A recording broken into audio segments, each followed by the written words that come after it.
Good evening friends. आज के lecture में हम कुछ प्रीवियस ईयर के इंजीनियरिंग सर्विसेज के क्वेश्चन देखेंगे। ठीक है, तो क्वेश्चन अभी सामने है। ठीक है, इसमें क्या करना है कि मुझे कि करंट जो I1 यहाँ पे है वो हमें करंट I1 फाइंड करना है। ठीक है, तो अब हम क्या करेंगे।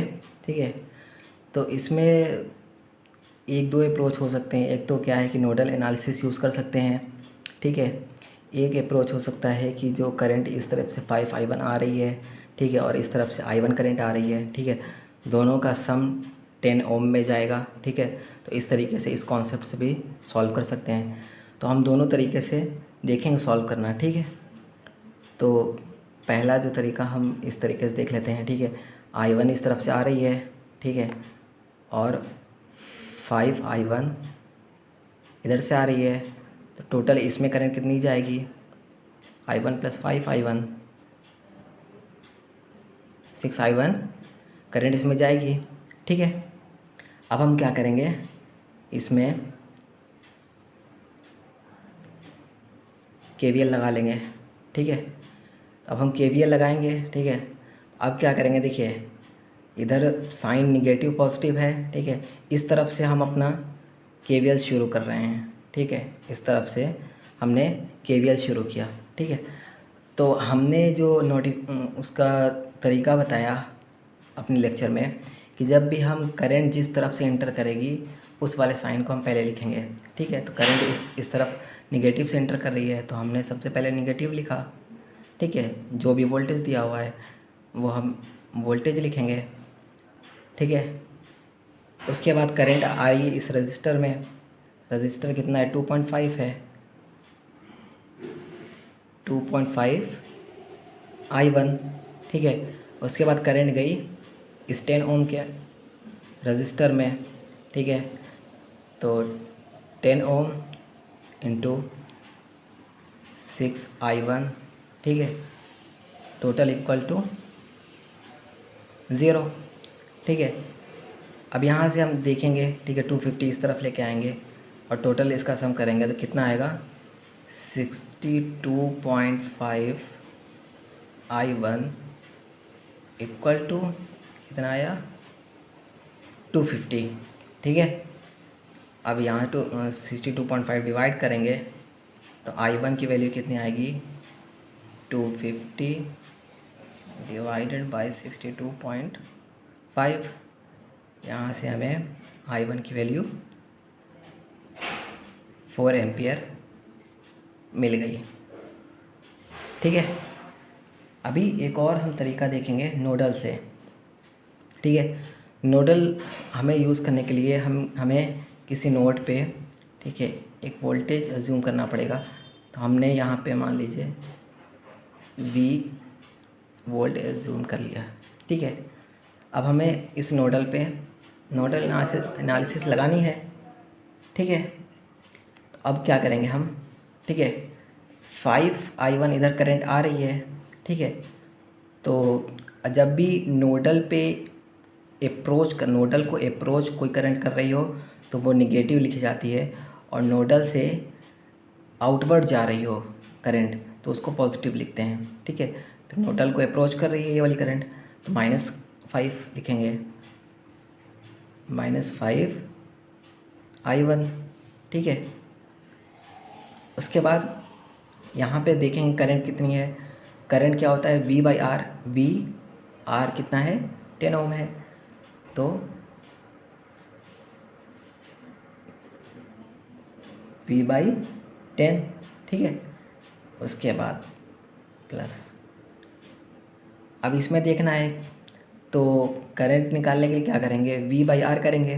बट यहाँ पे हमने जो वो V वोल्ट मान रखा है और यहाँ 250 है। ठीक है, तो हमने भी एक तरीका बताया था इसको सॉल्व करने का कि मान लो इसमें करंट इस तरफ ऐसे जा रही है। ठीक है, इसके वजह से V वोल्ट की वजह से। ठीक है, तो क्या करेंगे, V-250, V-250 ये हमारा वोल्टेज आ गया, डिवाइडेड बाई 2.5। ठीक है, V/R करंट मिल गई। Equal to 0। ठीक है, यहाँ इसको सॉल्व करेंगे। ठीक है, वी आई में रिलेशन आएगा। ठीक है, अब इसको सॉल्व करेंगे तो हम v इक्वल टू 60 I1 आ जाएगा। ठीक है, तो हम इक्वेशन फर्स्ट कर दे रहे हैं इसको। ठीक है, अब हम यहाँ पे I1 जो करंट आ रही है, ठीक है, इसको हम निकालेंगे कितनी आ रही है I1। ठीक है, तो I1 इस तरफ से आ रही है। ठीक है, तो इस तरफ से हम लिखेंगे I1 की equation, I1 equal to V/R लिखना है मुझे। तो इस तरफ से करंट जा रही है, तो इस तरफ का वोल्टेज पहले लिखेंगे। ठीक है, 250 minus V divided by R। R कितना है? 2.5 है। ठीक है, ये हमें I1 मिल गया इक्वेशन 2। I1 को फर्स्ट इक्वेशन से V की वैल्यू I1 में पुट कर देंगे, क्योंकि हमें क्या करना है, I1 फाइंड करना है। ठीक है, तो I1 equal to 250 minus 60 I1 divided by 2.5। ठीक है, अभी I1 इक्वल टू कितना आएगा, 250 डिवाइडेड बाई 62.5। ठीक है, I1 इक्वल टू 4 एम्पियर यहाँ से हमें करंट मिल जाएगी। ठीक है, दो तरीके थे, हमने एक तो डायरेक्ट करंट लिख के फाइंड कर लिया, एक हमने नोडल से फाइंड कर लिया। ठीक है, ये क्वेश्चन हो गया। ठीक है, उसके बाद एक और क्वेश्चन हम देखेंगे, ये भी इंजीनियरिंग सर्विसेज 2011 में आया हुआ ये क्वेश्चन है। ठीक है, इसमें भी क्या करना है, हमें वोल्टेज Vx, इसके क्रॉस वोल्टेज हमें फाइंड करना है। ठीक है, तो अब हम क्या करेंगे, हम इसमें बेहतर एक नोडल एनालिसिस यूज़ कर लें। ठीक है, तो हमने यहाँ पे V वोल्ट मान लिया है नोडल पे। ठीक है, अब यहाँ नोडल एनालिसिस लगाएंगे। ठीक है, तो देख रहे हैं अब यहाँ पे 10 एम्पियर की करंट इसको अप्रोच कर रही है, तो हमने बताया था अभी माइनस लिखेंगे, तो -10। ठीक है, -10 एम्पियर अप्रोच कर रही थी, तो यहाँ पे हमने साइन माइनस ले लिया। अगर इससे लीव कर रही होती करंट तो पॉजिटिव लिखते हैं। ठीक है, इसको अप्रोच कर रही है इसलिए हमने यहाँ माइनस लिखा।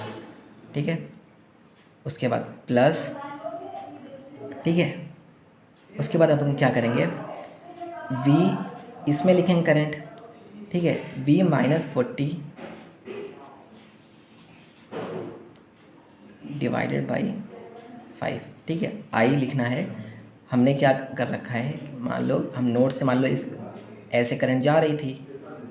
ठीक है, हमने ये नोड माना, इस तरीके से मान लो हमने करंट कर दिया है डायरेक्शन, लेकिन ये वाली करंट इसके अपोज में थी इसलिए हमने माइनस लिखा, बाकी इस तरीके से लिख देंगे इसकी करंट। ठीक है, तो V -40, ठीक है, डिवाइडेड बाई 5।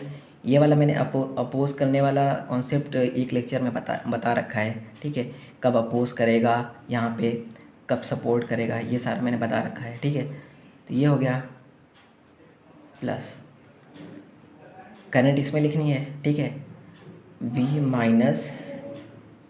-0, ये जो पोटेंशियल क्या है यहाँ 0 है, ग्राउंड है। ठीक है, V -0, ठीक है, -0, 0 की ज़रूरत नहीं लिखना, डिवाइडेड बाई सम कितना है, 5 है, 0। ठीक है, अब हम इसको सॉल्व करेंगे तो V की वैल्यू हमें कितनी मिलेगी, 45 वोल्ट। ठीक है, हमें ये 45 मिल गया, हमें Vx फाइंड करना है। वोल्टेज डिवाइडर रूल, हमने वोल्टेज डिवाइडर के लिए भी एक लेक्चर बनाया था। ठीक है, वोल्टेज डिवाइडर। ठीक है, अब हमारा रेजिस्टेंस के केस में, कैपेसिटेंस के केस में, ठीक है, इंडक्टेंस के केस में, सारे केसेस मैंने उसमें डिस्कस कर रखे हैं। ठीक है, तो रेजिस्टेंस के केस में हमें वोल्टेज डिवाइडर लगाना है यहाँ पे। ठीक है, तो Vx लिखना है हमें, Vx। ठीक है, Vx लिखना है, तो Vx लिखने के लिए जो एक्चुअल वोल्टेज है, एक्चुअल वोल्टेज कितना है, 45 मल्टीप्लाई। ठीक है, जिसके क्रॉस हमें निकालना है वोल्टेज, उसके अक्रॉस कितना रेजिस्टेंस है, ठीक है, इसके अक्रॉस 2 ओम रेजिस्टेंस है, ठीक है, 2 ohm resistance divided by total resistance 5, ठीक है। हमेशा ध्यान रखना है जब भी वोल्टेज डिवाइडर लगाएंगे तो एक्चुअल वोल्टेज जो होगा, ठीक है, मल्टीप्लाई जिसके अक्रॉस हमें वोल्टेज निकालना है उसके अक्रॉस कितना रेजिस्टेंस है वो मल्टीप्लाई करेंगे डिवाइडेड बाय टोटल रेजिस्टेंस, ठीक है। तो इसको हम सॉल्व करेंगे, Vx की वैल्यू हमें 18 वोल्ट हमें मिल जाएगी, ठीक है।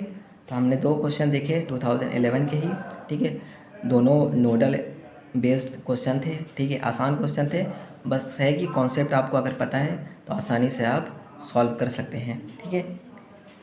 तो फिर मिलते हैं अगले लेक्चर में अगले लेक्चर में भी हम क्वेश्चन डिस्कस करेंगे इंजीनियरिंग सर्विसेज के, और गेट के बहुत सारे क्वेश्चन थेवेनिन्स पे, नॉर्टन्स पे, और इसी type nodal analysis, mesh analysis